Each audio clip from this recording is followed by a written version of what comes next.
Hello guys welcome back to my YouTube channel. तपाईहरुलाई फेरि पनि स्वागत छ मेरो ब्लगमा। धेरै लामो समयपछि फेरि पनि ब्लग बनाएको छु। आज चाहिँ हामी बुढाबुढी नै घुम्न हिँडेको। साथी पनि छ। गाइज हामी चाहिँ बिचमा होल्ड गरेको हैन। बाटो एकदम खतम। यहाँ चाहिँ दुईजनाले अघि नै चिकडी खेलिसकेको थियो। अघि नै बल्ल आइसकेको छ। लडिसे देखेँ मैले त्रिशुलीको भ्यू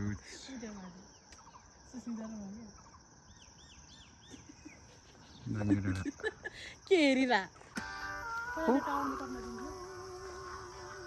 लु पङ फेकाजी प्रभा हाम्रो मिमा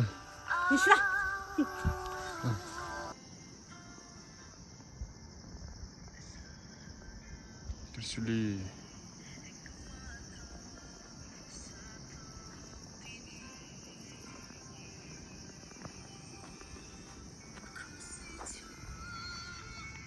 के गर्नु हो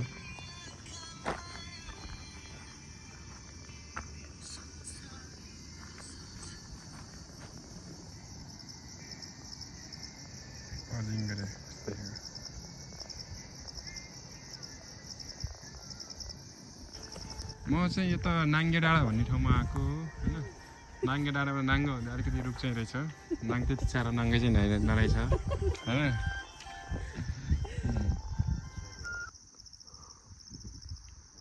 के बोल्नु भएको छ बल्ले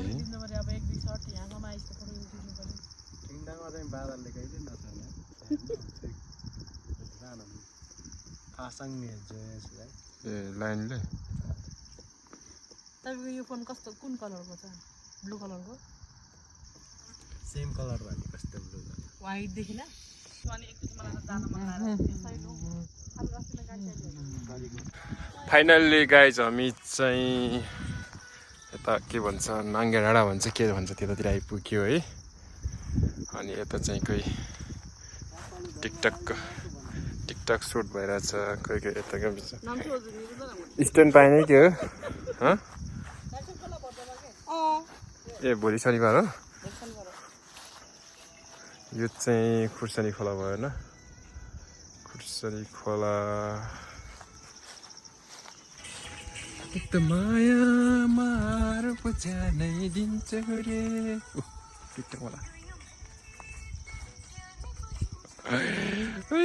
मारे म त। म चाहिँ फेरि त्यस्तो टिकटक वाला परेन है। अरू जस्तो त्यस्तो म चाहिँ बिल्कुल सिम्पल सोझो केटा परिएछ। लौ खोइ यो सामानहरू हाल्नुहोस् त। हेलो गाइस फाइनल्ली अब चाहिँ हामी चाहिँ हामीलाई राम्रो लाग्यो। नाङ्गे डाँडा एकदम ब्युटिफुल ल हे खाजु जितिर चिप्ली दिखलाङ म थाहा अरे चमुर फाइनल्ली पिटिन्जी बाख्रा रर ल्याएको यो चाहिँ एउटा खेल जस्तै छ के भन्छ कोला भन्छ यस्तो त। अनि हाम्रो त्यो के अरे घरभन्दा माथि के भन्छ अरे नुम्सिलको खोबेको लाग्यो तन्मा जाउँ। अहिले हाम्रो नाङ्गे डाँडा कस्तो लाग्यो बोल्नुस् न यता। हामीलाई राम्रो लाग्यो। हजुरलाई कस्तो लाग्यो? एकदम ब्युटिफुल हजुरलाई कस्तो लाग्यो? ठिकै लाग्यो मलाई। बाटो चाहिँ एकदम खराब रहेछ। फाइनल्ली मेरो मन झर्यो है। फाइनली अब हामी घर जाँदैछौँ।